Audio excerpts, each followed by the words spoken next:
Comecei a gravação e vou compartilhar minha tela aqui.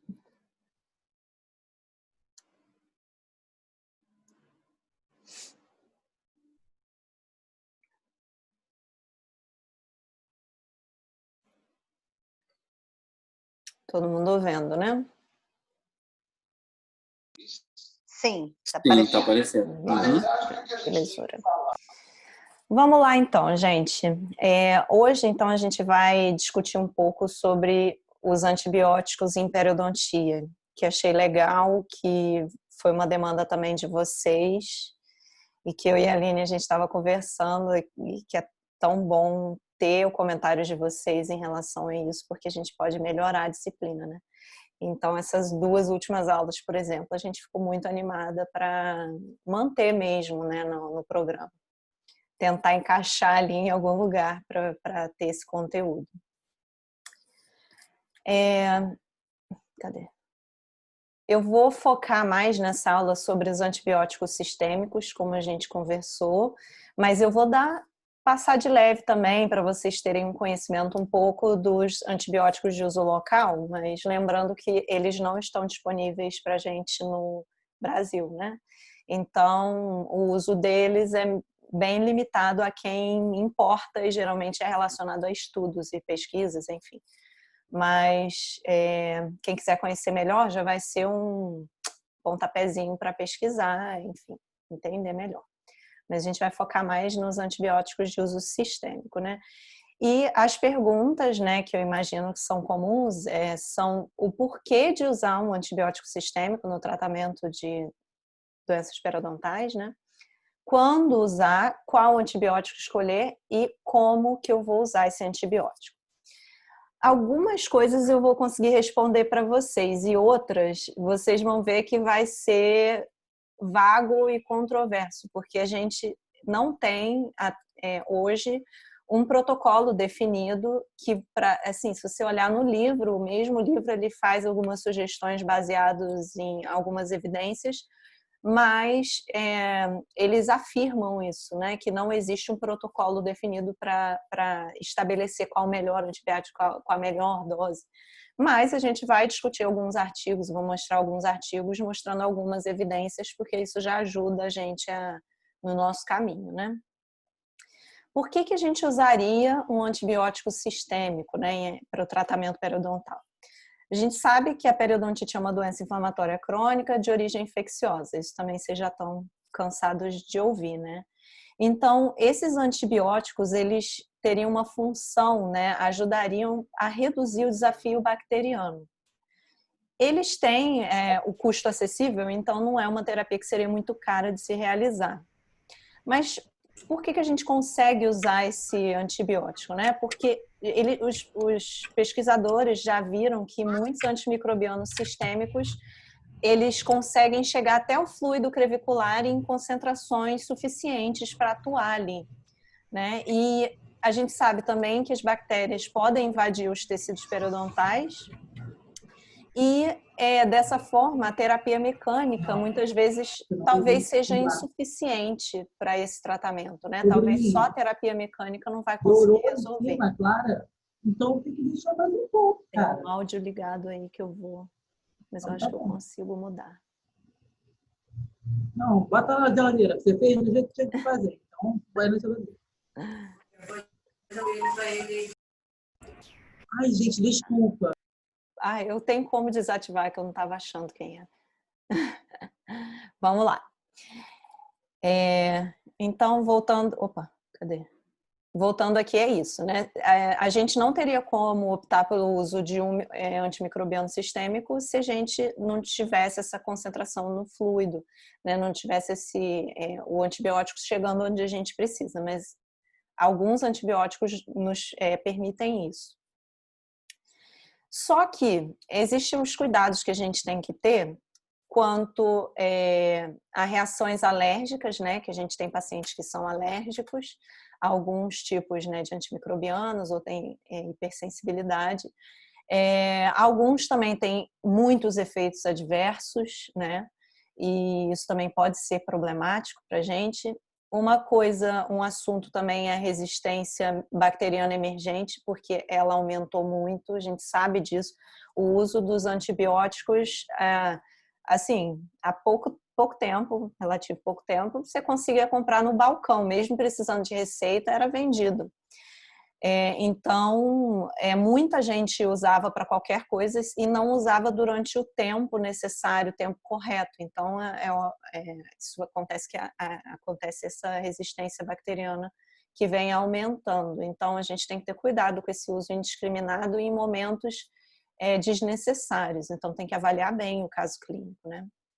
A chance de ter superinfecções também, infecções oportunistas.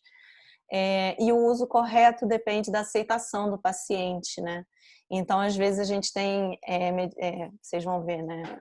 Antibióticos que são usados 4 vezes ao dia e aí o paciente acaba esquecendo ele não toma no horário certo, ele toma um próximo do outro porque ele esqueceu no horário certo. Então, depende muito do paciente. Bom, quando que a gente usa esse antibiótico? Uma coisa é certa na literatura, é um consenso, que é que o antibiótico sistêmico só pode ser realizado para tratamentos de periodontite, né, em combinação com a terapia mecânica. Ele não vai ser administrado sozinho, não tem nenhum estudo que prove que o antibiótico sozinho vai conseguir resolver, né, a periodontite. E a gente sabe disso, porque a gente sabe que as bactérias elas vão estar organizadas em biofilme, né? No biofilme subgengival, e os antibióticos eles vão ter muita dificuldade de chegar ali e matar essas bactérias se elas estiverem organizadas em biofilme. Então a gente precisa realmente fazer essa desorganização, essa remoção mecânica. E a gente usa... Tá dizendo que minha internet está meio instável. Se tiver problema, me avisa, gente. A gente usa de acordo... Fiz essa aula baseado muito no Carranza e outros artigos, né? Porque o Carranza eu sei que vocês têm lá, né? Mas de acordo com o Carranza, infecções periodontais persistentes, né? Em pacientes que não respondem à terapia convencional, eles falam muito da periodontite chamada de refratária, que não é um tipo de periodontite, é só a periodontite que persiste depois de você tratar e você não consegue resolver, né? A periodontite agressiva, e aí, claro, né, como a gente está se baseando em livro, e até muitos artigos vocês vão ver, eles falam nessa periodontite agressiva e crônica ainda. A periodontite agressiva que envolve a A, que eu até conversei com a Aline, a gente associaria muito a uma periodontite de alta progressão, né, grau C, né? Complicações sistêmicas, por exemplo, febre, que a gente observa muitas vezes nas doenças necrosantes, né? Gengivite necrosante, periodontite necrosante. Bom, o que eles, tanto o Carranza quanto diversos artigos que a gente pode pesquisar, eles frisam muito a importância da realização de cultura, teste de sensibilidade, para tentar identificar os patógenos que estão mais envolvidos na doença, para você conseguir focar o antibiótico correto, mas infelizmente a gente não consegue fazer isso. Isso é feito muito em pesquisa, né? Pode ser feito muito em pesquisa aqui, mas não é uma coisa que a gente faz em consultório. Isso dificulta, obviamente, o uso do antibiótico. Eu nem falo só no Brasil, porque eu sei também que na clínica, em muitos outros países, você vai ter essa dificuldade, né? Não é uma coisa rotineira. Então, a gente acaba indo pela probabilidade, né? A probabilidade de um paciente com uma doença uma periodontite de progressão mais rápida é ter tais patógenos. Então, esse antibióticos talvez em combinação funcionem melhor. Ou então pegar uns antibióticos combinados de amplo espectro para tentar atuar em tudo ali. Qual antibiótico escolher? Isso também é uma perguntinha complicada de responder, e aí a gente vai ver os antibióticos que já se usaram e que ainda são usados na periodontia, para tratamento de periodontite. A gente vai ver esses antibióticos e depois vai discutir alguns artigos, tá? Então, o antibiótico ideal que a gente gostaria, né, que não existe, seria específico para patógenos periodontais, pelo menos os supostos os que a gente conhece, né, que tem um envolvimento na doença periodontal, que não seria tóxico, né, não teria tantos efeitos adversos, que a gente sabe que muitos têm. Teria substantividade, então a gente conseguiria ver essa concentração se mantendo alta por dias e não por muito mais tempo, para a gente conseguir fazer menos doses também por dia. Não ser usado comumente para tratamento de outras doenças, isso também é importantíssimo para a resistência bacteriana, né? Porque se você usa para tantas outras doenças, acaba que viram aquele uso indiscriminado em uma quantidade muito excessiva, né? Aumentando a chance dessas bactérias de desenvolver as bactérias resistentes. Gente, minha gatinha tá miando muito, não sei se vocês estão ouvindo. Ela tá dando aula, né? Tá, é porque algum vizinho saiu de casa, ela tá muito interessada, entendeu? Ela fica chamando a atenção. Ela ama minhas vizinhas, eu acho que ela fica achando que são elas. E que o antibiótico tenha um custo baixo, né? Porque esse custo acessível é o que vai permitir facilitar também que todos os pacientes possam pagar pelo tratamento. Nenhum antibiótico em concentrações normais inibe todos os patógenos periodontais. Tem alguém com o áudio ligado ainda.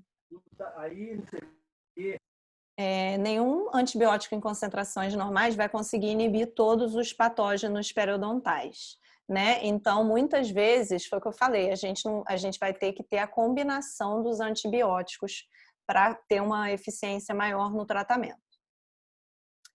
Aí eu vou entrar com vocês agora em relação aos antibióticos mais comuns de uso, né? E a gente começa com as tetraciclinas, que elas, historicamente, elas foram muito utilizadas para o tratamento, e hoje vocês sabem bem os motivos, né? Mas as tetraciclinas não são tão usadas, principalmente para uso sistêmico, né? Vocês vão ver que elas funcionam para uso local ainda. Elas são bacteriostáticas, né, com amplo espectro, principalmente contra gram positivo, inibem o crescimento do AA, que a gente já sabe também que é uma bactéria que invade os tecidos periodontais, muito patogênica. Ela tem uma concentração muito boa no suco gengival, chegando de 2 a 10 vezes maior do que já foi observado no soro. Então, é uma concentração alta que chega ali, né? E tem estudos que demonstram que mesmo que a tetraciclina esteja numa concentração mais baixa no fluido gengival, ela continua sendo muito efetiva contra os patógenos. Então, ela realmente, durante muito tempo, foi um antibiótico de escolha, né? Principalmente a própria tetraciclina. As tetraciclinas têm um efeito anticolagenase também, o que vem trazendo umas possibilidades novas de estudos em relação a isso, né? Ela inibe a destruição tecidual e pode ser que ajude com na regeneração óssea. Mas isso tudo ainda não está sedimentado, né? Existem alguns estudos que mostram essa relação, tem os resultados promissores, mas ainda não está completamente sedimentado na literatura, né? As tetraciclinas, elas eram muito usadas no tratamento da periodontite agressiva localizada e refratária e servem para o uso sistêmico e local, né? Como eu falei, para o local a gente ainda observa, né?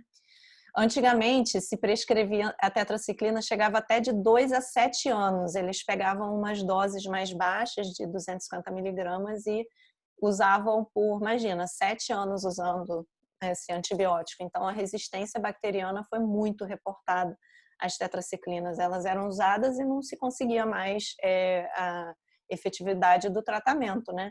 E uma coisa que eu também li foi que eles viam muito a persistência de Fusobacterium nucleatum em bolsas periodontais de pacientes tratados com tetraciclina, né? Hoje elas já foram substituídas por combinações mais efetivas que a gente vai ver mais à frente. Sobre a tetraciclina em si, né? Ela era usada para o tratamento de periodontite em 250 miligramas 4 vezes ao dia, e aí a quantidade de dias era mais variável. O paciente tinha uma grande dificuldade de tomar no horário correto, né, de seguir isso certinho, acabava esquecendo, e a gente acabou, durante esse tempo todo, tendo o desenvolvimento da resistência bacteriana. E os efeitos adversos também são muitos, né? Distúrbio gastrointestinal, fotossensibilidade, hipersensibilidade, enfim, toxicidade renal, muitas coisas, muitos problemas, e a gente vai ver que tem outros antibióticos que também vão ter muitos desses efeitos. Mas tem uma característica, né, desse grupo, dessa tetraciclina, que é o manchamento dental quando a droga é administrada em crianças até 12 anos, que vocês também já sabem bem, né? Então não é mais usada. A minociclina também não é mais usada como sistêmico, mas ela é usada ainda como para terapia local, tá? Ela era usada com 100 miligramas 2 vezes ao dia por 7 dias, o que já melhora a aceitação do paciente. É efetiva contra um amplo espectro de micro-organismos. Tem os efeitos adversos parecidos também, né? Mas ela consegue manchar permanentemente dentes já erupcionados e o tecido gengival, quando ela é administrada oralmente, né? Então, esse manchamento também prejudica bastante e a gente não faz uso desse medicamento como sistêmico. A doxiciclina é o único do grupo que ainda tem estudos pesquisando sobre ela, tá? Para uso sistêmico mesmo, e a gente vai ver algumas coisas. Tem o mesmo espectro da minociclina, podendo ser igualmente eficaz, mas não provoca o manchamento que a minociclina e a tetraciclina provocam. Ela é administrada de uma forma diferente, são 100 miligramas 2 vezes ao dia no primeiro dia, e em seguida, né, a partir do segundo dia para frente, 100 miligramas uma vez ao dia só, ou 50 miligramas 2 vezes ao dia, se você precisar reduzir os efeitos gastrointestinais, né? Por 7 a 14 dias. Tem uma boa aceitação pelo paciente por ser, no máximo, 2 doses por dia, né? E ela também tem sido estudada para atuar como inibidor da colagenase, né? Que a gente já viu que nesse grupo eles têm esse potencial, então tem estudos tentando avaliar isso para ver se funciona. E nesse caso, ela é usada, a dose é bem menor do que a dose utilizada para atuar como antimicrobiano. Então, a gente usa 20 miligramas 2 vezes ao dia, tá? Os efeitos adversos também são similares, mas eles chamam a atenção também da fotossensibilidade, que é mais aumentada dentre todas elas, né, do grupo das tetraciclinas. Esses são, então, os que são utilizados, as tetraciclinas que já foram utilizadas, e no caso da doxiciclina, que ainda é pesquisada.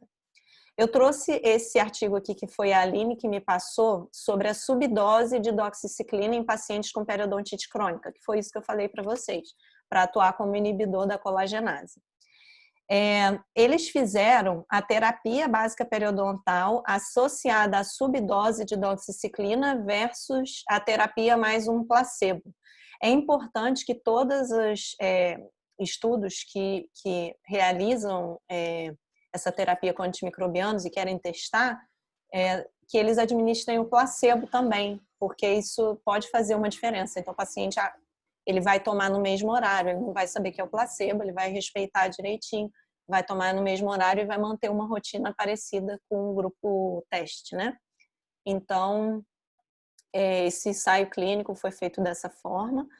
Eles usaram 20 miligramas de doxiciclina 2 vezes ao dia por 3 meses, tá? Todos os dias.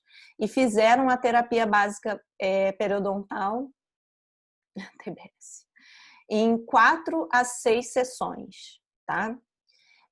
Eles mediram desde o baseline, eu vou mostrar, eles analisaram os efeitos clínicos e biomarcadores no fluido gengival. E eles fizeram essa avaliação no baseline, né, no dia do tratamento, 3 meses depois, 6 meses depois, 9 meses depois e 1 ano. Eles avaliaram fizeram todas essas avaliações para comparar se os efeitos clínicos melhoravam ou pioravam com o uso da doxiciclina. Eles observaram que as duas terapias, com ou sem o antibiótico, demonstraram uma melhora clínica geral.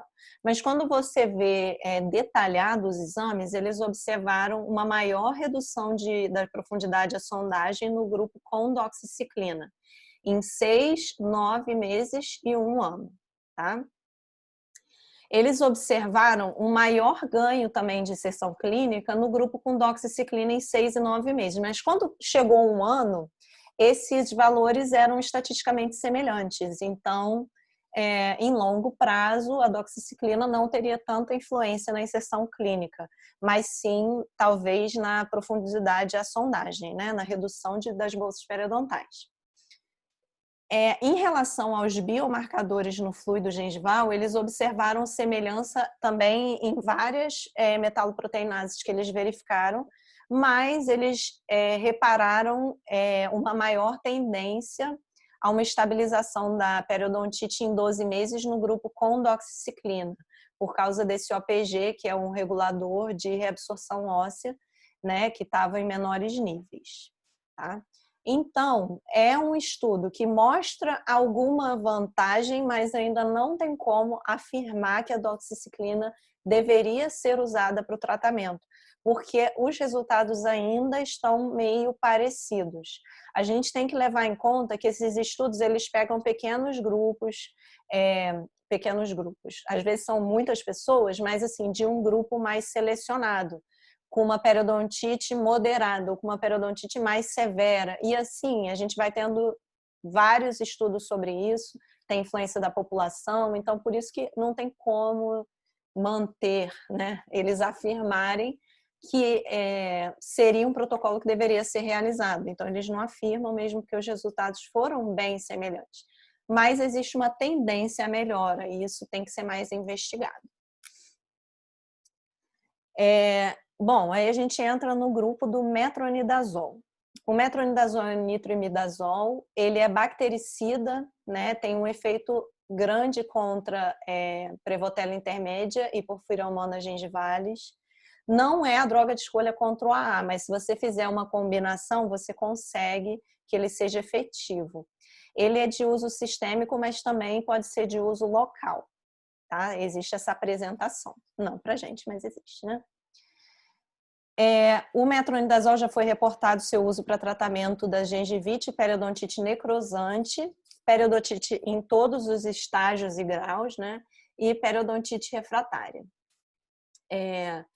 E ele pode ser usado sozinho, né? Sempre junto da terapia básica periodontal, mas só o metronidazol, ou o metronidazol mais algum antibiótico associado à terapia básica periodontal. Como terapia única, ele também já foi testado, sem a terapia básica periodontal, mas ele apresenta resultados inferiores ou, no máximo, semelhantes à terapia periodontal básica sozinha. Então, não existe nenhuma vantagem de uso desse antibiótico sem associação à terapia básica, terapia mecânica. Natália. Oi. Natália. Diga. A gente fala que o metronidazol é um anaerobicida. E como ele é anaerobicida, ele só serve para anaeróbios. Então, por isso que ele não tem tanta vantagem de ser usado sozinho, né? Como a gente tem outros micro-organismos que são facultativos. E o AA, por exemplo, ele não é totalmente anaeróbio. Então, ele precisa ser associado para poder pegar outros periodontopatógenos, né? Então, só para fazer um parênteses. Não, mas é isso. É bom fazer ele associado a outro antibiótico, então, é isso? Para aumentar o espectro. Perfeito, exatamente. Eu vou mostrar para vocês quando a gente também entrar em penicilinas. Porque é aquele mais tem associação, mais estudos é sobre ele associado à amoxicilina, por conta disso, né? Ele é administrado de 750 miligramas a 1000 miligramas por dia, tá? Não é por dose, por dia. Por 2 semanas, reduz a flora anaeróbica, reduz os sinais clínicos e histopatológicos da periodontite, né? Tem muitos estudos que reportam isso. o modo mais comum, né, a dosagem e duração mais comum de uso do metronidazol quando ele está sozinho é 250 miligramas 3 vezes ao dia por 7 dias, tá? É o mais comum reportado. Não é o único, né? Só para te interromper, desculpa. Não, tinha uma apresentação antigamente que era o 400 miligramas, mas agora já não tem mais no mercado. Agora só tem essa apresentação de 250 miligramas. Pois é. E aí o mais conhecido aí é o Flagyl, né, que é o nome comercial. Isso vocês vão ver que vai complicar um pouquinho, porque a dose dele em associação é mais alta. Dentre os efeitos colaterais, a gente também tem, enfim, essa cólica, náusea e vômito, que é comum de muitos grupos, né, de antibióticos. A gente tem o efeito antabuse, então a gente tem que evitar a ingestão de álcool até no mínimo um dia depois do tratamento. E ele pode aumentar o efeito das drogas anticoagulantes, isso também pode ser uma preocupação, tem que ter uma anamnese bem feita, né? Tem que conhecer o histórico médico do paciente. Tem um gosto metálico que também pode atrapalhar a aceitação dele e evitar em pacientes que estão tomando lítio. Então, mais uma vez, a anamnese é importantíssima. Nada disso a gente tem que decorar. Mas quando a gente escolhe o nosso... quando a gente recebe um paciente que a gente tem que prescrever, né, qualquer medicamento, a gente tem que conhecer o histórico dele e a partir daí, se você sabe que ele tem algum comprometimento sistêmico, alguma coisa, está tomando algum outro medicamento, aí sim você faz essa busca, se você não tiver decorado tudo. É óbvio que a gente não consegue, enfim, decorar tudo sobre todos os medicamentos, né? As penicilinas, elas são a droga hoje de escolha para o tratamento de muitas infecções, né? Quando a gente pensa na medicina, né? Quantas vezes a gente já não teve alguma infecção que foi ao médico e foi prescrito alguma penicilina, né? Então, ela é muito usada na medicina também, na odontologia, vocês vão ver que também é. Ela é bactericida também, e com exceção da amoxicilina e da amoxicilina com clavulanato de potássio, as outras não demonstraram muitos benefícios clínicos, então não tem justificativa para o seu uso. Então a gente vai falar mais dessas duas aqui, tá? Em relação às penicilinas, a gente tem que ter cuidado com a reação alérgica, que pode afetar 10%, tem uma prevalência de 10% entre os pacientes, e com a resistência bacteriana, mesmo porque é um medicamento de escolha para o tratamento, era antigamente, né? Não tão antigamente assim, muito fácil de comprar, então qualquer um comprava para tratar qualquer coisa que nem sabia o que era, porque não foi diagnosticado. Então isso contribuiu para a resistência bacteriana também. A amoxicilina, então, ela vai ter um amplo espectro contra bactérias gram-negativo e positivo, tem uma absorção muito boa, né, quando é administrado via oral, é suscetível à penicilinase, que acaba tornando ela ineficiente, né, mas a gente vai ver que, enfim, isso se resolve com a associação clavulanato. E pode ser usada para periodontite agressiva localizada e generalizada. Eu não tenho como muito fugir dessa classificação, mas lembrando que a gente sempre vai associar uma periodontite de progressão mais rápida, né? E a dose usada é de 500 miligramas, 3 vezes ao dia por 8 dias. Com clavulanato faz com que ela seja resistente à penicilinase, né? E ela também é útil em pacientes com periodontite agressiva. Eles falam só mais da localizada ou refratária, né? Eles observaram que o uso desse antibiótico já demonstrou efeitos cessando a perda óssea em pacientes com periodontite resistente a outros antibióticos, como tetraciclina, metronidazol e clindamicina. Tá? Então, por isso, essa indicação também nessa periodontite chamada de refratária, né? Que é resistente ao tratamento que você realizou. Lembrando que a gente não está falando, quando fala de periodontite refratária, a gente não está falando da periodontite que você fez. Fiz uma sessão rápida de raspagem, não melhorou. Deve ser resistente, então, ao tratamento. A gente está falando de uma periodontite em que você raspou, você acompanhou, você faz a sondagem de todos os sítios de novo, você não vê muito acúmulo de biofilme, você não vê presença de cálculo subgengival. Então, você já está no estágio em que você fez o tratamento melhor possível mecânico e você fez... E o paciente não está mais acumulando biofilme, então, que seria, né, um indicativo de por que essa doença está progredindo tanto se não tem biofilme, né? Se quase não tem biofilme. Então, assim, e que ele não tenha nenhum envolvimento sistêmico que poderia estar provocando isso, né? Então, a gente está falando mais dessas situações, tá? Porque muita gente pode achar que é um caso que você tratou, e não funcionou.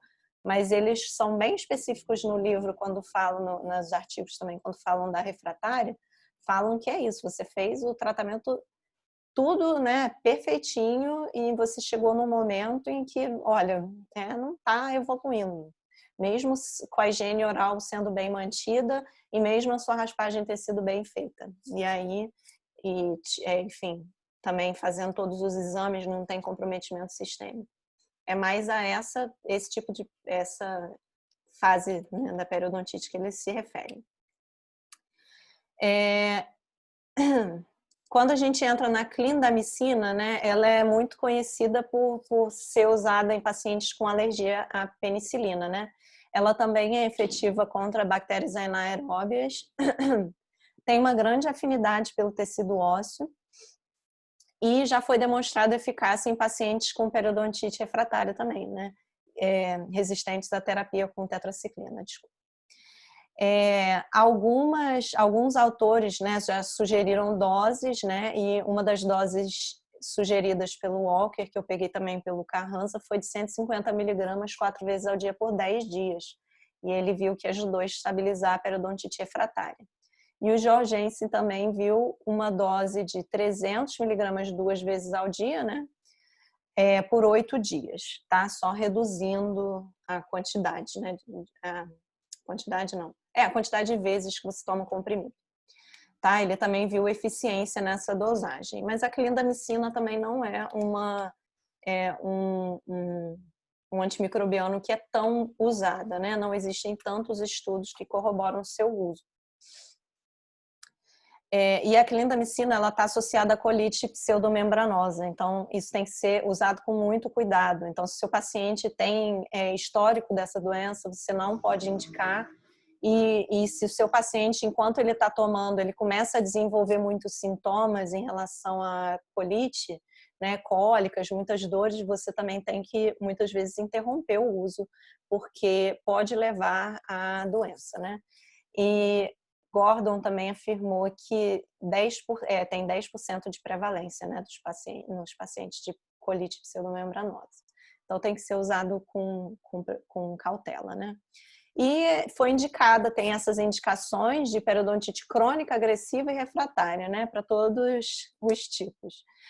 Né, mas assim, ela não, vocês vão ver pelos estudos, né, eu peguei muitos estudos que são revisão sistemática, porque aí faz uma compilação de ensaios clínicos e de até muitas vezes de outras revisões sistemáticas, que a clindamicina não está entre os antibióticos que são muito usados para o tratamento. A ciprofloxacina, ela é ativa contra grãs negativos, né? Incluindo todos os patógenos periodontais facultativos e alguns anaeróbios. E ela é também bactericida, ela é de uso sistêmico, não é de uso local. E ela tem um efeito interessante, ela é uma característica interessante que ela não tem muito efeito nas espécies de streptococcus que estão associadas a uma saúde periodontal, né? Então, isso é bom para a gente. Ela pode substituir a amoxicilina e ser usada em combinação com metronidazol. Não é tão comum, mas pode ser interessante no tratamento. Principalmente se o paciente é alérgico também, né? A penicilinas. Ela tem alguns efeitos colaterais também, né? Náuseas, dor de cabeça, gosto metálico, desconforto abdominal, enfim, muitas coisas. E que é importante também, podem potencializar o efeito da varfarina e outros anticoagulantes. Então, isso também a gente sempre tem que se atentar, tá? Eu não estou focando tanto nos efeitos, apesar de estar aí, mas porque eu imagino que vocês também já estudaram os antibióticos, né? Nossa ideia talvez seja aplicar mais na periodontia, mas se tiverem dúvida, pode ir falando. Dentre os macrolídeos, a gente tem, basicamente, o que a gente tem agora, que a gente vai usar, que é a azitromicina, mas eu vou mencionar esses 2 outros que estão aqui, eritromicina e espiramicina, porque já foram mencionados na literatura, apesar da gente não usar para o tratamento, né, de doenças periodontais. E o uso é sistêmico também. Eles podem ser bacteriostáticos ou bactericidas, dependendo da sua concentração e da natureza do micro-organismo. Pode atuar das 2 formas. A eritromicina, ela não é usada mesmo, não tem nenhuma vantagem em relação ao uso, porque ela não se concentra no fluido crevicular gengival. Ela não é efetiva contra a maioria dos patógenos periodontais, né, que a gente sabe. Então, ela é citada na literatura, eu quis trazer para vocês só para vocês conhecerem que já se pensou sobre o uso dela, mas ela não é recomendada. A espiramicina, existe uma controvérsia, talvez, né? Ela é ativa contra gram-positivo e é excretada em altas concentrações na saliva. Só que ela nos estudos que fizeram sobre ela, não tinha muito efeito nos níveis de inserção clínica. Então, acabou que muitos países, em muitos lugares, não se usa, e onde tem reportado pelo Carranza que, né, de lugares que fazem uso é na Europa e no Canadá, né, que fazem uso desse antibiótico, mas mesmo assim não é o de escolha. E a azitromicina, eu acho que se vocês forem procurar estudos, né, existem muitos estudos mais recentes focando na azitromicina para o tratamento das periodontites, né? Ela é efetiva contra anaeróbios gram-negativos e uma coisa interessante que eu achei nesse artigo também é o grande efeito que ela tem no Porphyromonas gingivalis, né, que pode reduzir a aderência da Porphyromonas gingivalis às células do hospedeiro, né? Então, acho que também por isso, né, e algumas outras vantagens, existe essa busca para entender melhor como funciona e se a azitromicina realmente vai ter uma efetividade em longo prazo, uma eficácia clínica, né? Que é isso que a gente quer, né? Evitar a perda dentária e pausar, cessar essa doença. Ela pode ser dada numa dose única de 250 miligramas uma vez ao dia por 5 dias. Aí eles falam que se for usar essa, no primeiro dia você tem que dar 500 miligramas. Então, no primeiro dia 500 miligramas, nos outros 4, 250 uma vez ao dia. Mas o mais comum que a gente vê é essa aqui, de 500 miligramas uma vez ao dia por 3 a 4 dias. Natália. Oi. Na prática, né, quando a gente tem um paciente alérgico à penicilina, o que a gente tem mais, assim, que é consenso, né, é a azitromicina como escolha para tratamento, né, da periodontite mais agressiva. Exato. Então, é a azitromicina que a gente usa como escolha para substituindo a amoxicilina. E aí não faz associação. Aí, quando usa a azitromicina, ela puramente só a azitromicina. E a posologia que a gente normalmente usa é só de 500 miligramas a, no máximo, 5 dias. Ela não deve ultrapassar 5 dias. Não, então, é mais ou menos isso aí. Tá? É isso. Eu não vi nenhum, na verdade, artigo reportando esse uso de 250. Também nunca vi. Mas porque está no Carranza também. Tá no Carranza. Vocês vão ler. Eles devem usar lá fora. Se vocês estudarem, vocês vão ver. Mas a gente vai conversar direitinho também, vendo os artigos sobre as doses mais indicadas, né? De acordo com uma literatura mais atual.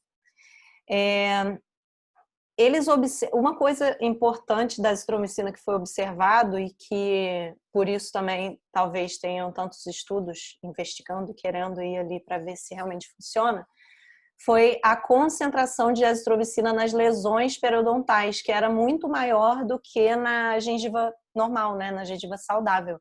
Então, por que a gente tem essa concentração maior nas lesões periodontais? Como é que ela consegue chegar ali tão efetivamente, né? E aí foi proposto que a azitromicina ela consegue penetrar nos fibroblastos e fagócitos em concentrações muito altas, né? Maiores do que ela fica lá espalhada na matriz, né? Então, ela vai ser ativamente transportada para os sítios inflamados por esses fagócitos, né? Então, ela consegue chegar lá de uma forma muito efetiva. E aí isso faz com que o seu uso na odontologia, na periodontia, seja permitido, né? Porque é isso que a gente quer, que o antibiótico chegue ali na área da bolsa para poder atuar ali diretamente, né? Se ele não consegue chegar até ali, você não tem uma efetividade, não tem por que testar, usar esse antibiótico, né? Ela pode ser efetiva também como adjunto na terapia, sempre junto da terapia mecânica, para aumentar os níveis de inserção clínica em pacientes com periodontite agressiva. Tem uma literatura meio conflitante ainda, dizendo sobre a efetividade, se o benefício é tão bom assim, né, em relação à azitromicina, que a gente vai ver, mas ela tem sim sua indicação, principalmente nesses casos que o paciente é alérgico.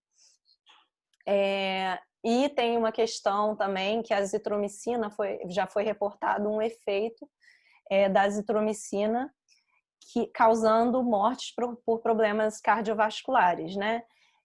Foi feito estudo lá nos Estados Unidos, eles observaram essa tendência e aí por conta disso, né, eles emitiram um aviso falando que a azitromicina pode alterar a atividade elétrica do coração, podendo causar batimentos irregulares. Então, a gente precisa ter cuidado para receitar azitromicina em pacientes que já têm essas condições ou que têm propensão, né? Que tem um risco de desenvolvimento de problemas cardiovasculares. Então, tem que tomar cuidado com esses pacientes, né? E mais estudos são necessários para definir eficácia, dose, duração e frequência da terapia com azitromicina. Em relação às combinações, né? A gente já viu isso, que como no biofilme subgengival a gente vai ter uma variedade grande de bactérias, nenhum antibiótico sozinho vai conseguir resolver todos os problemas, né? Em geral, a gente precisa fazer uma associação. E uma associação também com a terapia mecânica. E, além disso, a combinação de antibióticos pode prevenir ou evitar a resistência bacteriana. Uma coisa importante sobre as combinações, que para a gente não influencia tanto, porque a gente usa combinando bactericida com bactericida, mas os antibióticos bacteriostáticos, geralmente eles agem nessas bactérias que se reproduzem rapidamente. Ou seja, se você usar em combinação, e aí eles usam esse em combinação para dizer quando você toma um comprimido, por exemplo, de amoxicilina e um de metronidazol na mesma hora, né, no mesmo momento. Se você usar em combinação com um bactericida, essa função vai ser prejudicada, né, do antibiótico bacteriostático. Aí eles sugerem que se você for combinar um antibiótico bacteriostático com um bactericida, que você faça em série e não em combinação, tomando na mesma hora. Ou seja, você toma o antibiótico, todas as doses durante, sei lá, os 7 dias e depois terminou, aí sim você toma o seu segundo antibiótico. Isso seria a administração em série dos antibióticos. E, mais uma vez, idealmente, eles falam que a gente tem que identificar os patógenos, mas isso, infelizmente, para a gente é o ideal que a gente ainda não consegue alcançar de forma rotineira nos consultórios.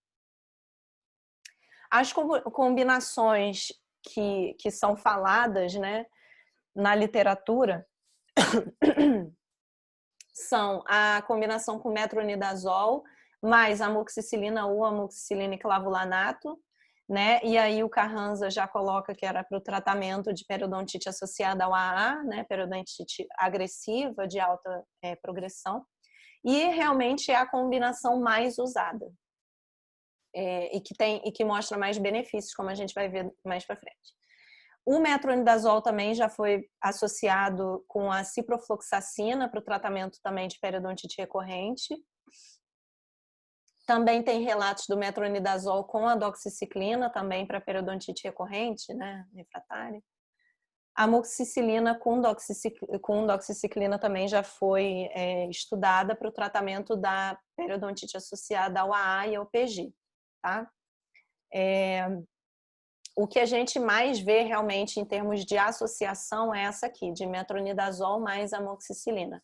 É o que mais tem nos artigos. E aí a gente vem para a nossa pergunta de como usar, né?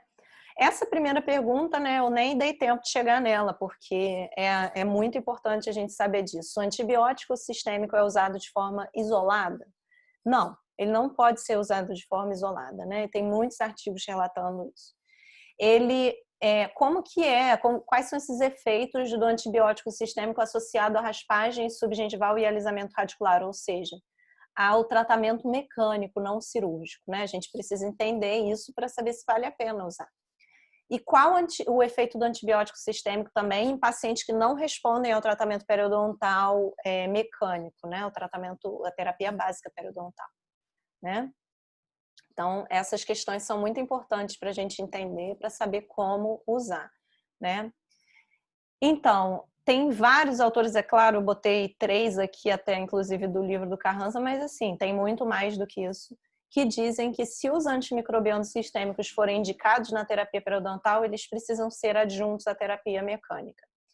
Em relação também à terapia periodontal cirúrgica, isso a gente está falando da terapia para o tratamento cirúrgico da periodontite, tá?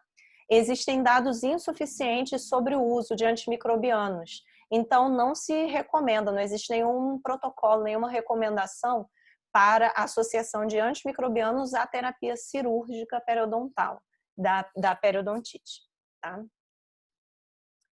E aí a gente vai ver alguns artigos, então, falando sobre a associação da terapia básica, né? Sempre que eu estiver falando isso, estou falando da terapia mecânica de raspagem subgengival e alisamento radicular não cirúrgica, tá? E antibióticos sistêmicos comparado com essa terapia mecânica sozinha em pacientes com periodontite agressiva, tá? Essa relação já está um pouquinho mais estabelecida do que quando a gente compara com a periodontite crônica, que também nem entrou com umas indicações. Mas a gente vai ver sobre a periodontite crônica também, né, que de progressão lenta ou moderada, a gente vai ver isso, porque tem muitos estudos que estão estudando sobre isso, relacionando a uma periodontite crônica mais severa, tá? Mas sobre a periodontite agressiva, esses autores, em 2015, fizeram essa revisão sistemática com uma compilação de artigos muito bons de casos clínicos, né, randomizados, e eles observaram que o metronidazol sozinho e a amoxicilina mais o metronidazol demonstraram maior benefício em relação à redução de bolsas periodontais e ao ganho de inserção clínica.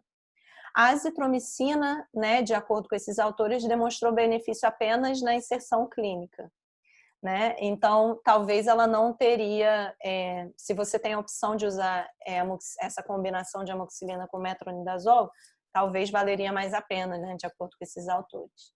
E a doxiciclina apresentou benefícios muito limitados nesses estudos, ou seja, quando a gente fala de benefício limitado, a gente fala que o antibiótico com a terapia mecânica apresentou resultados muito parecidos com a terapia mecânica sozinha. Então, por que você vai administrar um antibiótico se o resultado vai ser o mesmo sem o uso dele, né? Então, esses foram os resultados desses autores, né? Aí eu peguei um ensaio clínico de 2016 que eu achei que podia ser interessante, porque eles viram parâmetros imunológicos também, né, dessa associação. Eles estudaram a amoxicilina com metronidazol junto à terapia mecânica e viram que teve redução na profundidade de sondagem, principalmente em bolsas mais profundas, né, e em 3 e 6 meses. É uma limitação porque o tempo é curto. Mas eles observaram também que em relação aos parâmetros imunológicos, né, os níveis de interferon gama, PGE, interleucina 6, eles não viram muitos benefícios adicionais em relação a isso, a esses mediadores, né? Então, mas existe o benefício clínico. Em relação à periodontite crônica, a gente tem também uma revisão de 2014 que é muito citada, que tentou ranquear, né, dizer qual é o melhor antibiótico para o tratamento da periodontite crônica, sempre lembrando que a gente está falando também de casos mais severos. A gente não estaria no estágio 1 e 2, por exemplo. A gente estaria nos estágios 3 e 4, quando a gente fala de uma periodontite crônica. Quando a gente fala de agressiva, às vezes até pode ser, por exemplo, estágio 2, mas o grau é C, ou seja, o paciente às vezes tem 20 anos e tem uma progressão super rápida da doença. Aí você pode até falar de estágio 2, mas quando a gente está falando dessa periodontite com uma progressão mais lenta, moderada, e aí a gente está falando de estágios mais avançados, né? Uma periodontite mais severa. Tem mensagens aqui. É dúvida, gente? Agora que eu vi. Se for dúvida, me interrompe aí, gente. Ah, não. Tá. Eu travei. Então, nesse estudo, eles falam que a tendência, né, que tem uma dificuldade de ranquear esses antibióticos, mas eles concordam com os estudos anteriores que eu falei sobre a periodontite agressiva, seria o mesmo protocolo, entre aspas, né? Para a periodontite crônica, com a amoxicilina e o metronidazol em primeiro lugar, o metronidazol sozinho ocupando o segundo lugar e a azitromicina em terceiro lugar, tá? A doxiciclina, eles falaram que nos estudos demonstram que em curto prazo tem efeitos podem ter até efeitos benéficos e que coloquem ela em terceiro lugar, né? Substituindo a azitromicina. Mas que depois de um ano esses efeitos somem, então não mostra em longo prazo um benefício muito grande, né? Que também parecido com o que a gente já viu antes. Então seria mais ou menos esse o ranking de acordo com essa revisão, né? Nath. Oi. Se o paciente for alérgico, eu posso fazer clindamicida em metro ou não? Então, não, o que é preconizado ainda vai ser a azitromicina, como Sozinho. Como a Aline falou, porque os efeitos, ele está aqui em terceiro lugar, mas ele está sendo mencionado, entendeu? Porque os efeitos vão ser maiores do que o que se observou na clindamicina, tá? Os efeitos lá com ela são mais limitados, né? Então, o que a gente tem na literatura mesmo seria assim, uma opção que eu pensaria, né? A azitromicina, o metronidazol sozinho, enfim. Tá bom, obrigada. Nada. Foi observado também, né, já que a gente sabe que a amoxicilina e o metronidazol estão ali, né, em primeiro lugar, foram feitas perguntas sobre qual a dosagem e o tempo de uso, né? Aí eu peguei essa revisão sistemática de 2018, tá? Que é mais recente, né? E eles avaliaram diversos estudos também que viram as diferentes concentrações, né, do metronidazol e da amoxicilina. E se de 250 a 375, 500 amoxicilina e metronidazol de 200, 250, 400 e 500. E elas eram administradas 3 vezes ao dia, isso era um padrão, mas durante 3, 7, 10 e 14 dias. E eles também avaliaram se valia mais a pena realizar esse tratamento antes da terapia básica, da terapia mecânica, depois da primeira consulta de terapia mecânica ou imediatamente após completar a terapia mecânica. Né? Eles também avaliaram se existia uma diferença. Eles viram que não houve diferença estatística na dose e nem na duração do antibiótico, tá? Eles viram que não existe literatura entre os artigos que eles estudaram, né, suficiente para inferir que se eu fizer a terapia com antibiótico, eu tenho mais chance de preservar o dente, porque a gente sabe que a perda de dentes é o evento final da periodontite, né? Então, eles viram que tudo bem, existem benefícios de diminuir a perda de inserção, mas nenhum dos artigos conseguiram pesquisar se realmente vai conseguir preservar uma maior quantidade de dentes ou não. Eles viram que a maior duração do antibiótico não parece ter benefícios, porque não existe uma diferença estatística. Então, você não precisa dar esse antibiótico para o seu paciente por 14 dias.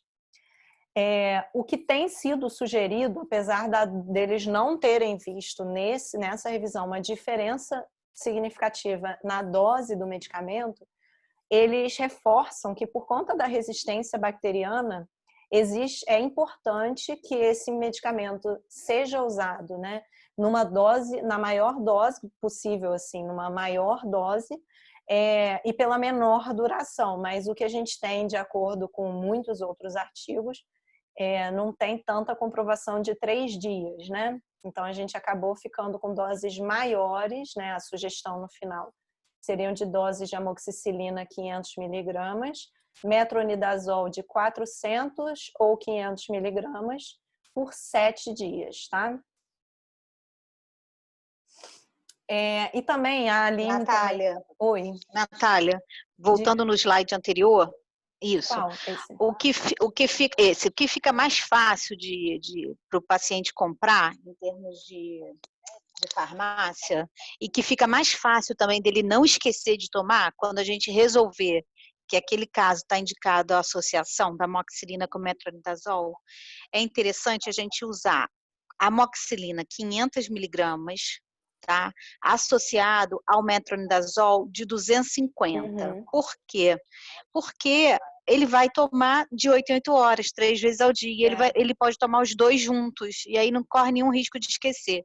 Então, vai tomar 1,5 grama de amoxicilina com 750 miligramas de metronidazol ao dia.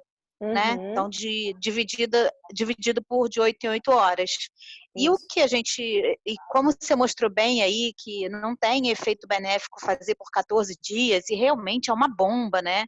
O paciente tomar essa associação por um tempo por muitos dias, ele fica muito debilitado, né? Então, o ideal é a gente fazer isso durante, dependendo da situação, entre 7 e 10 dias. Mas, normalmente, 7 dias é o suficiente. Uhum. É isso Mas mesmo, é isso. Ele só... O metronidazol, até porque o metronidazol de 400 miligramas, eles tiraram do mercado. Então, você não acha com facilidade. Todos os estudos até que eu pesquiso sempre se referem ao metronidazol de 400 miligramas. Inclusive, vocês vão ver no Carranza isso, se eu não me engano. E é isso, e não tem. Ele teria que tomar 2 comprimidos de 250 mais 1 comprimido de amoxicilina, né? Uma coisa complicada para conseguir suprimir isso, né? Enfim. É mais fácil ele fazer igual, 3 vezes ao dia, toma 250 e 500, para aceitação, com certeza deve ser mais fácil mesmo. Eles investigaram também não só o uso do antibiótico sistêmico, mas também a terapia mecânica, né? O tipo de terapia que é feita. Ou a terapia básica, que a gente já conhece, que muitas vezes consiste em 4 semanas de tratamento, por exemplo, se você fizer um dia na semana, né? E cada dia você faz um quadrante, que essa é uma terapia muito usada. E o full mouth, né, que vocês também já viram, em que essa terapia é realizada de uma forma mais acelerada em um dia, completando todos os quadrantes, toda essa raspagem, né? Muitas vezes associando a clorexidina. Que aí seria o full mouth com desinfecção da boca também. Esse estudo aqui que eu vi também, que foi um ensaio clínico, ele fez essa terapia básica, que foi completada em 21 dias, e comparou com o full mouth em 1 dia. E fez com ou sem administração do metronidazol sozinho. Eles avaliaram a presença de P. gingivalis e Thananerella forsythia também, após 3 e 12 meses.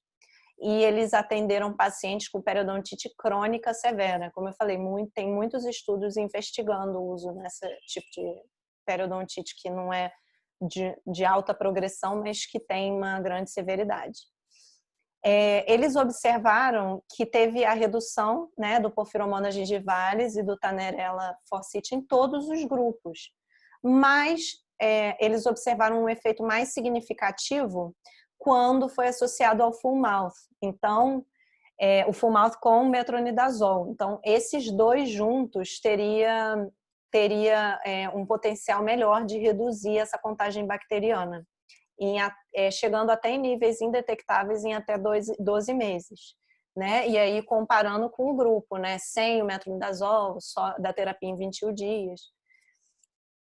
Então, isso também foi um resultado interessante, porque talvez nesses casos, essa terapia mecânica tenha que ser mais rápida para a gente administrar depois junto, né, esse antibiótico e conseguir talvez melhores resultados. Então, ficou a sugestão, né, do artigo. E ele também lembrou, né, que o AA tem que ser tratado com outros antibióticos. Então, por isso que foi focado nesse grupo de pacientes com esse antibiótico. Essa revisão sistemática sobre a azitromicina é de 2019, né? Saída do forno quase. E como eu falei, tem muitos estudos recentes investigando a azitromicina, mais a terapia básica periodontal em pacientes com periodontite. Eles observaram, né, que o uso da azitromicina mais a terapia mecânica pode conferir uma redução da bolsa periodontal em 6 meses após a terapia, comparando com a terapia mecânica sozinha. Isso vai depender do momento que você começa a terapia com antibiótico, do tipo de terapia mecânica associada que a gente acabou de ver e da severidade da periodontite, né? Eles observaram também, né? A gente viu com o metronidazol e agora a gente vê com a azitromicina que o full mouth teria uma vantagem, né, uma interação benéfica com a azitromicina em bolsas mais profundas, né? E eles ressaltaram que o pico da azitromicina no fluido crevicular é em 36 horas após sua administração. Então, o que seria interessante você fazer a terapia mecânica e no dia da finalização mesmo, você já entrar com a administração da azitromicina, porque no momento da terapia mecânica, você rompe aquela estrutura do biofilme e acaba provocando, às vezes, uma ruptura do epitélio do sulco, e aí aumenta a circulação de fluidos. Então, a chegada do antibiótico ali, as concentrações ficam potencializadas ali, você consegue que esse antibiótico seja mais efetivo nessa situação. Então, essa foi a sugestão desses autores nessa revisão sistemática, que eles também viram inúmeros casos, ensaios clínicos randomizados. Essas revisões sempre, eu busco as revisões que trabalham muito com ensaios clínicos randomizados, com placebo, porque a gente sabe que são estudos mais confiáveis. Bom, ainda sobre a azitromicina, a gente tem nessa revisão de 2015, né, revisão sistemática também, que nenhum dado afirma a superioridade da azitromicina sobre a amoxicilina e metronidazol, como a gente já também tinha visto antes, né? Mas que ela pode ser usada como alternativa nesses casos. Em outra revisão de 2017, eles viram que a maioria dos estudos mostra, sim, um benefício no uso da azitromicina. Quando a gente fala de benefício, a gente está falando de ganho de inserção ou redução da profundidade, a sondagem, né? Redução da bolsa periodontal. Só que eles sempre falam da heterogeneidade dos estudos, que torna muito difícil estabelecer em qual caso cada antibiótico vai ser melhor, né? Nesse estudo preliminar de 2019, um ensaio clínico, eles compararam mais uma vez, tem muito estudo comparando a azitromicina com a amoxicilina e metronidazol. Eles compararam mais uma vez a azitromicina 500 miligramas, uma vez ao dia por 3 dias, e viram que tem uma maior redução da profundidade da sondagem em sítios severos. Só que a amoxicilina e o metronidazol, nessas concentrações de 500 e 400, 3 vezes ao dia por 8 dias, mostrou, além dessa redução na profundidade da sondagem, um maior ganho de inserção clínica em sítios moderados a severo. Então, talvez apresentando mais benefícios clínicos do que a azitromicina. Bom, aí quando a gente entra na periodontite refratária, né? A gente tem alguns estudos que falam disso, mas eles são muito poucos, né? Comparando a eficiência desses de variados antibióticos com a terapia mecânica versus só a terapia mecânica com placebo, enfim, na periodontite refratária, né? Tem poucos estudos. Eles dizem que apesar de essa revisão sistemática de 2016 diz que apesar dos estudos investigados apresentarem resultados, alguns benefícios clínicos, eles dizem que as evidências gerais não suportam o seu uso. O que significa isso? Às vezes o ganho de inserção à profundidade e sondagem, eles são estatisticamente significantes, mas não são significantes na prática clínica. São muito pequenos e talvez não... E talvez seja por isso é tão difícil você gerar esse protocolo de uso de antibiótico com tanta certeza. Porque existe talvez um pequeno benefício no uso do antibiótico, mas a gente sabe que existe os efeitos ruins também do uso do antibiótico, não só os efeitos adversos, mas a resistência bacteriana. Eu quis pesquisar também antibióticos relacionados à diabetes, né? Se existe alguma diferença em relação a esses pacientes com diabetes, ou se eles podem ser tratados, enfim, a periodontite é tratada da mesma forma que a gente comentou antes, ou se o fato do paciente ter diabetes vai influenciar também. Eu achei essa revisão de 2016 também que fala que fala de um benefício, né, do uso de antibióticos na redução da profundidade da sondagem comparando com essa terapia mecânica não cirúrgica sozinha, mas que a relevância clínica é questionável, né, que foi isso que eu falei para vocês. Eu vi outro estudo também, outra revisão sistemática de 2018 falando do uso da doxiciclina 100 miligramas e a associação da amoxicilina e metronidazol, que também nessa concentração de 500 e 400 miligramas. E eles observaram que esses dois antibióticos, nessa combinação e a doxiciclina, apresentaram redução significativa na profundidade, a sondagem. Mas que a azitromicina e a amoxicilina com clavulanato não tiveram diferença estatística nesses pacientes. Eles observaram também que, em relação aos níveis de inserção clínica, nenhum antibiótico apresentou melhora comparado à terapia sozinha e que, na verdade, dos 11 estudos trabalhados nessa revisão, só 3 apresentaram uma relativa vantagem em relação ao uso de antibióticos. Então, no final, ficou meio inconclusivo também, né? E aí, por fim, eu vi essa revisão de 2019 e não me aguentei, porque falava também do nível de hemoglobina glicada.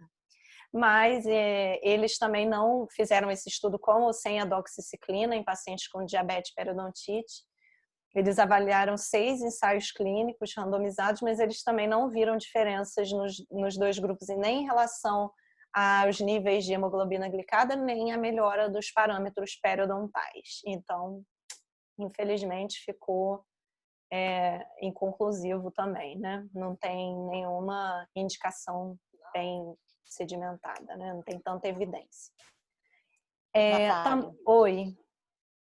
Posso só fazer Isso, acho que você vai falar agora.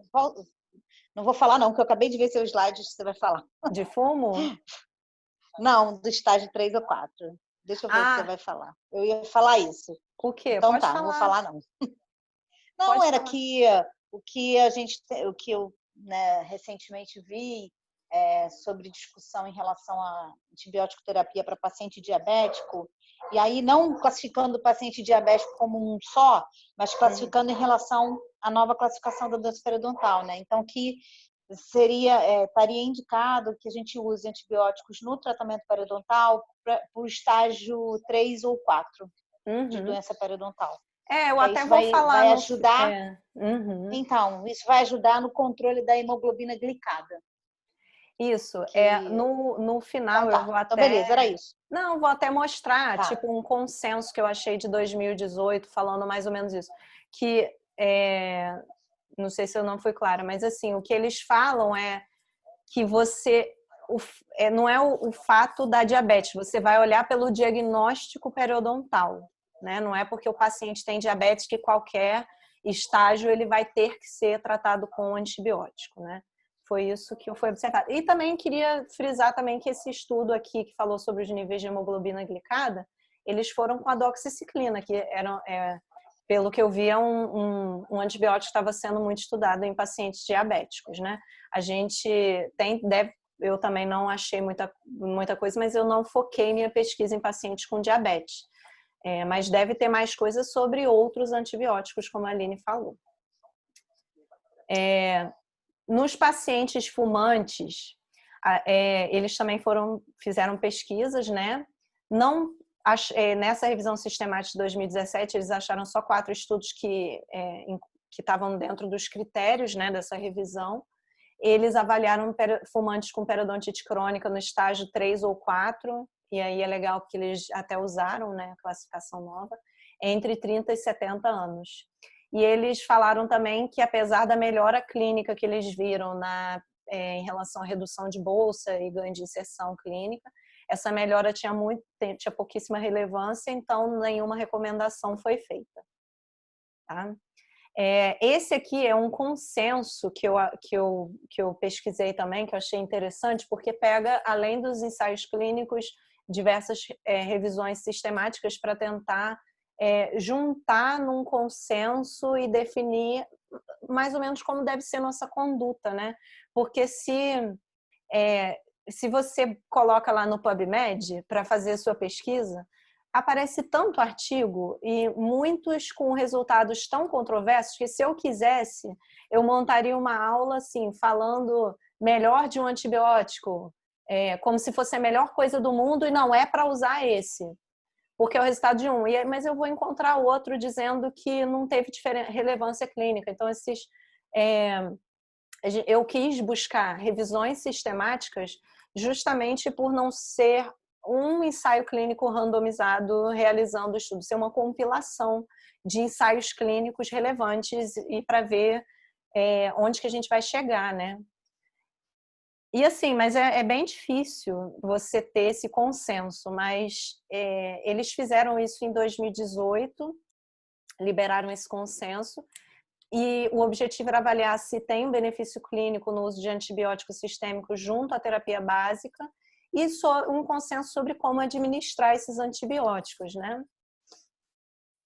Eles observaram que isso aqui que eu também falei com vocês já, vocês também não vão esquecer nunca, que eles podem ser só usados em conjunto com a terapia mecânica, né? E aí a sugestão deles é a seguinte, de usar em pacientes com menos de 56 anos, com profundidade de sondagem maior ou igual a 5 milímetros, que é o que a gente vê no caso de estágio 3 e 4, e pelo menos 35% dos sítios, tá?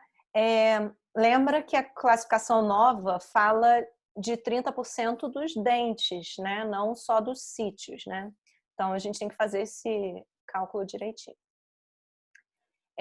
Eles também sugerem que, se o seu paciente tiver 36 anos ou menos e tiver periodontite estágio 2, ele pode também ter algum benefício com o uso de antibióticos, porque esse paciente ele é muito novo para já estar no estágio 2 de periodontite. Então, talvez a progressão seja mais rápida e essa doença precise ser controlada de uma forma mais intensa, né? Então, talvez, pelas evidências, né, nos diversos estudos que existem, existe uma tendência que esses pacientes teriam um benefício do uso de antibiótico. Em relação aos tipos de antibiótico, mais uma vez, a maior evidência está na amoxicilina e metronidazol, alternativamente com o metronidazol, mas que a azitromicina vem apresentando algumas evidências, então ela pode ser utilizada também, né, em casos que a amoxicilina e o metronidazol não podem. E sempre, claro, todos os artigos, todos eles, sem exceção, falam da resistência bacteriana, que a gente tem que tomar muito cautela, até no momento da dosagem, né? Porque fazer pequenas doses por muito tempo não é mais indicado. Sempre tentar dar uma dose mais alta por um tempo menor, né? Claro que não tem muita evidência para 3 dias, mas que 7 dias ali no mínimo, no caso da amoxicilina e metronidazol, né? 7 dias vai funcionar bem para eles, né? A azitromicina não, você pode chegar de 3 a 4, 3 a 5 dias.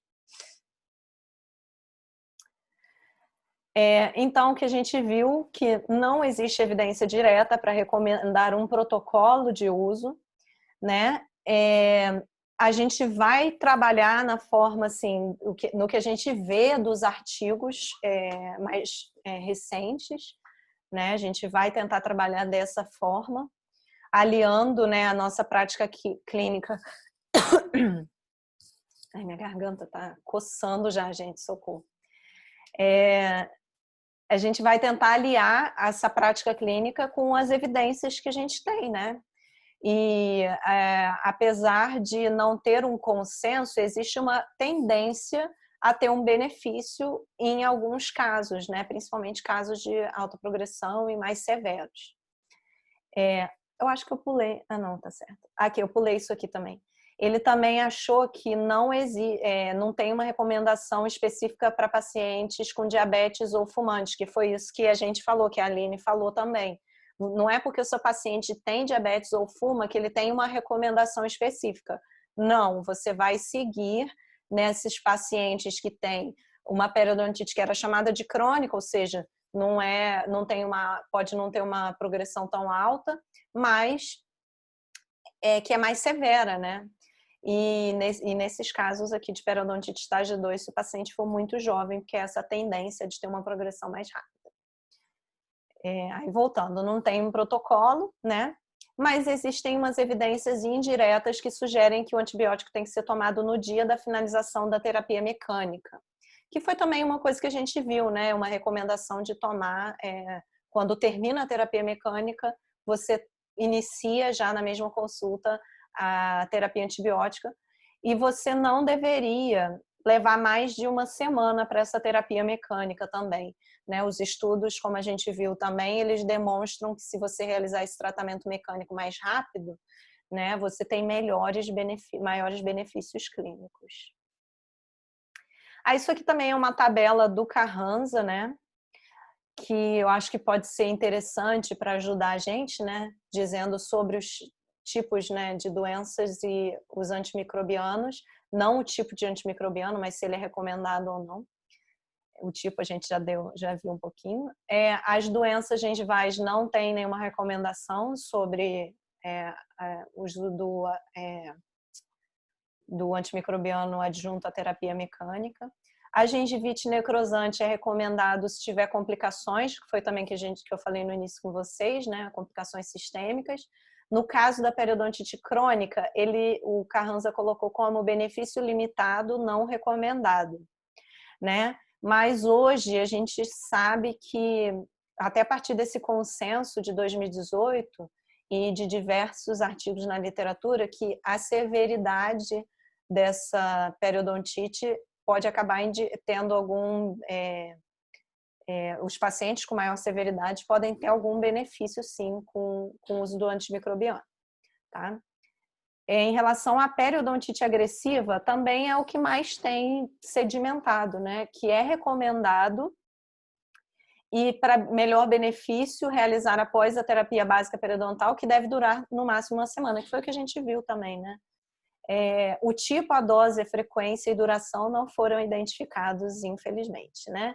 E ele seria usado como adjunto, mas a gente já viu que tem bons resultados com a azitromicina com metronidazol com amoxicilina, metronidazol sozinho e azitromicina. Esses são os mais estudados com resultados um pouco mais relevantes que a gente pode observar. A periodontite necrosante depende também da condição sistêmica do paciente e é adjunto quando necessário. Periodontite como manifestação de doença sistêmica vai depender também dessa manifestação, né, dessa doença sistêmica. Adjunto quando necessário e o abscesso periodontal não seria recomendado. a menos, óbvio, que evolui e tem alguma complicação maior, mas não seria recomendado. Gente, vocês têm alguma dúvida? Vocês estão cansados? Vocês querem um intervalo? Tá tudo bem ou eu posso continuar? Estão vivos? Pode continuar, Natália. Beleza. Pode continuar, por mim também. Às vezes é meio pesado, porque não é difícil basear essa aula, falar tipo, eu adoraria poder chegar e falar, olha, esse antibiótico é perfeito para isso, esse para aquilo, aquele para aí, eles agem assim, né? Mas, infelizmente, essa resposta a gente não tem. Em relação aos antibióticos locais, eles funcionam, eles são chamados de liberação controlada porque eles ficam inseridos de alguma forma, né? Ou gel, ou microesferas, ou chips. Eles são inseridos na bolsa periodontal e eles vão liberando lentamente os seus agentes. Então, por isso que eles são chamados assim, né? Então, eles vão depositar o antimicrobiano diretamente na bolsa periodontal, né? Eles mantêm uma concentração efetiva do medicamento por um período mais longo, pode chegar até 10 dias, né, na teoria. Eles são seguros e efetivos para o tratamento da periodontite crônica em adultos, mas, olha, também adjuntos à terapia mecânica. Nada disso é feito sozinho. Qual a sua experiência com imunomodulação em pacientes? Acho que a Dalina está ligada. Diabetes mellitus. Então, aí a gente tem assim, o Carranza, ele fala sobre os produtos usados nos Estados Unidos e existem muitos outros produtos usados em outros lugares, né? Ele cita até também, explica um pouquinho dos outros. Eu vou focar um pouquinho nesses, mostrando como que funciona, porque a ideia não é vocês saberem todos os produtos que existem no mundo agora. É saber como que pode funcionar, né? Então, esse primeiro, que é o Actizit, que é a base de tetraciclina, ele não é mais usado nos Estados Unidos, mas ele é citado até por um motivo do histórico, né? Mas ele não é mais usado, então, enfim. Os que são mais usados são Periochip, que até conheço gente que testou e tentou usar esse Periochip aqui no Brasil. O Arestin, que tem minociclina, o Atridox, que tem doxiciclina. Aí o Periochip, ele é um chipzinho, né, que para mim parece uma casca de milho, né? Eu não sei se talvez incomode igual uma casca de milho também, não sei. Mas é um chipzinho pequeno que tem 2,5 miligramas de gluconato de clorexidina numa matriz que é biodegradável, né? Então você não precisa remover ela depois, ela vai se degradar com o tempo. Ele vai ser inserido ali na bolsa como está mostrando na foto, tá vendo? E ele vai ficar lá vai ter um efeito que vai durar mais ou menos 10 dias. E durante esse período, nessa região, é recomendado que não use o fio dental para não deslocar esse chip, né? E não sair.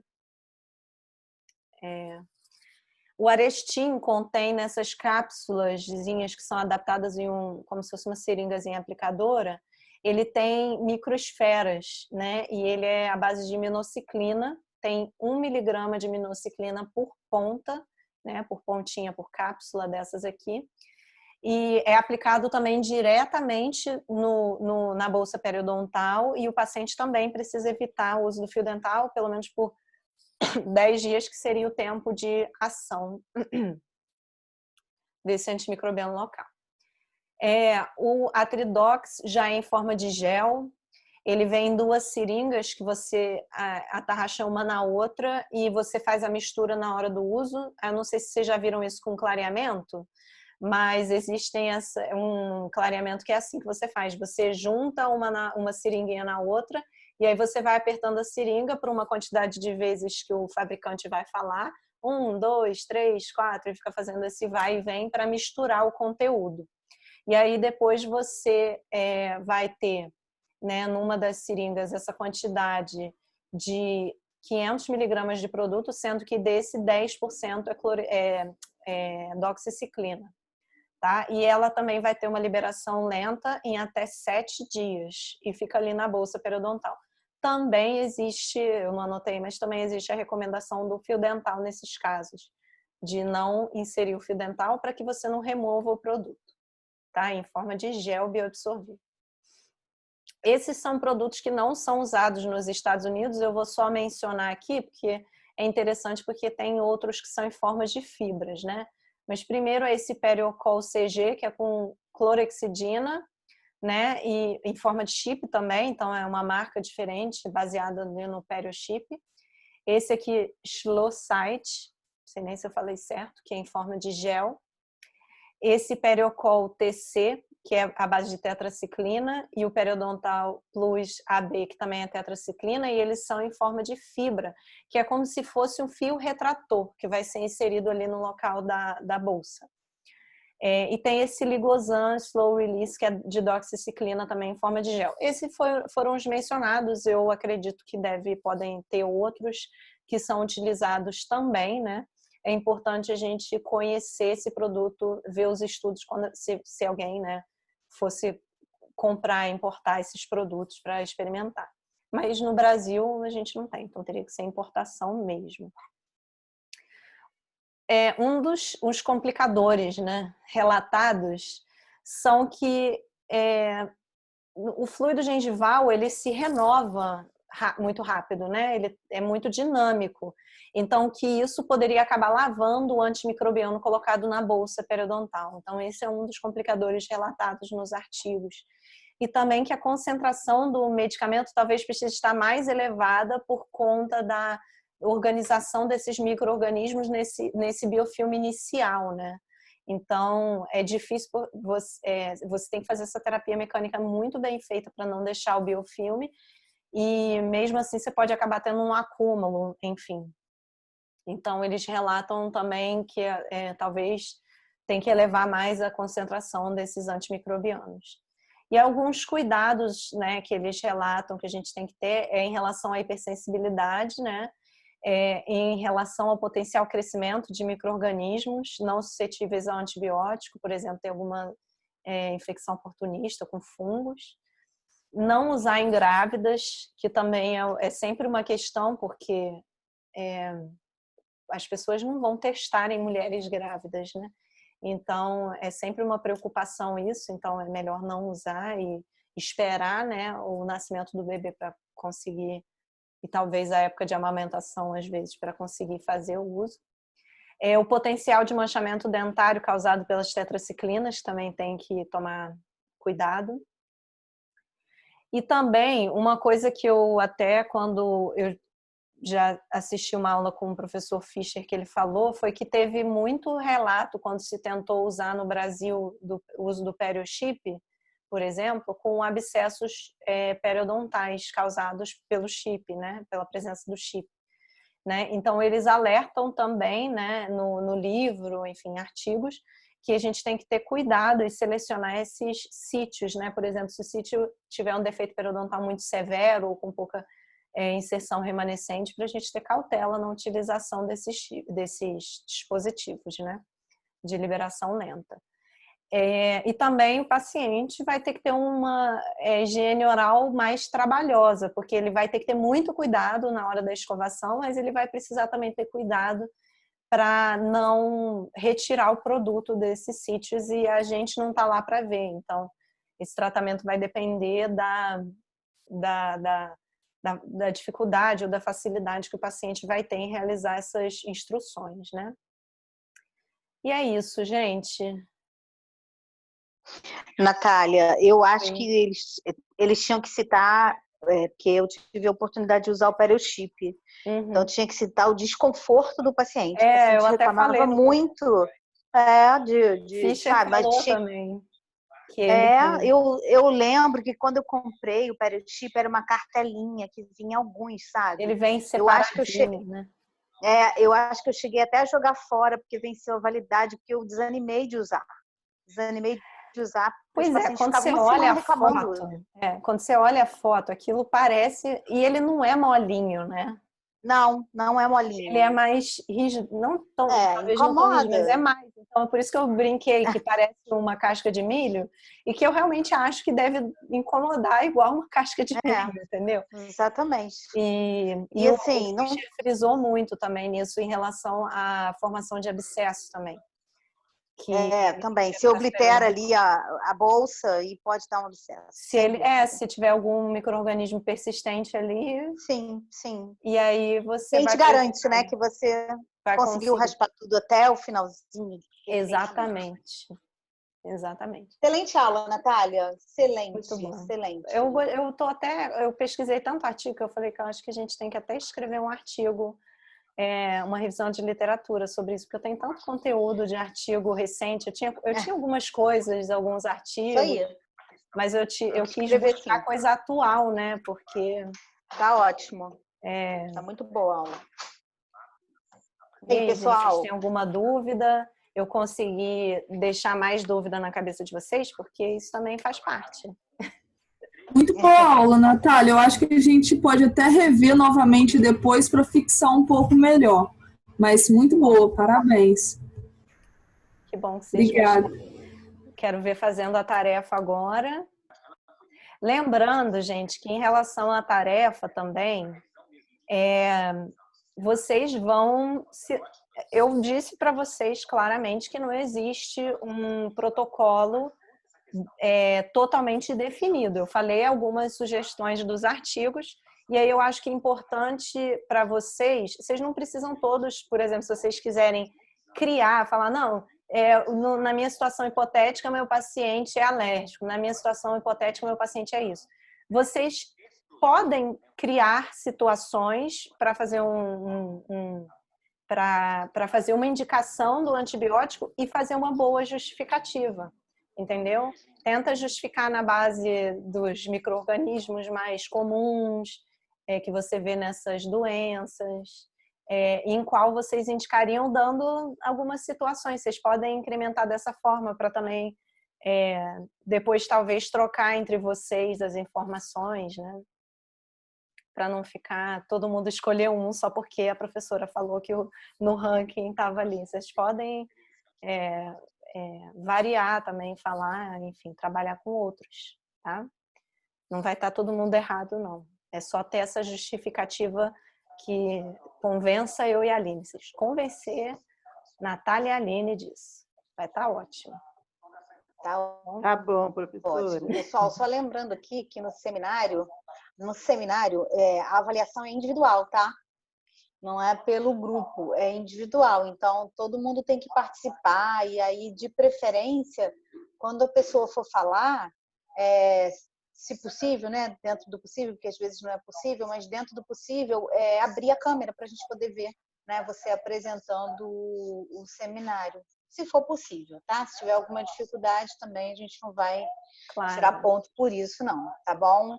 O ponto é pelo conteúdo, pelo material, né? Pela apresentação, tá ok? É que é sempre bom ver o rostinho. A gente nunca vê vocês. Sim, sempre bom. Mas, às vezes tem alguma dificuldade que vocês não podem, aí é só falar, não vou ter como ligar a câmera e pronto. E também... Mas beleza. E também, como são muitas pessoas no grupo, lembrar que, tipo, enquanto um tá falando, o outro fechar o microfone. Tipo, a câmera, acho que pode ficar ligada de todo mundo do grupo, mas o microfone é bom fechar, para não ter interferência externa também, quando um aluno estiver falando. Aí o outro abre quando for falar e fazer assim também. Fica bem dinâmico e legal. Já participei de alguns seminários pelo Zoom e tem funcionado super bem. Eu acho que vocês já devem ter participado também.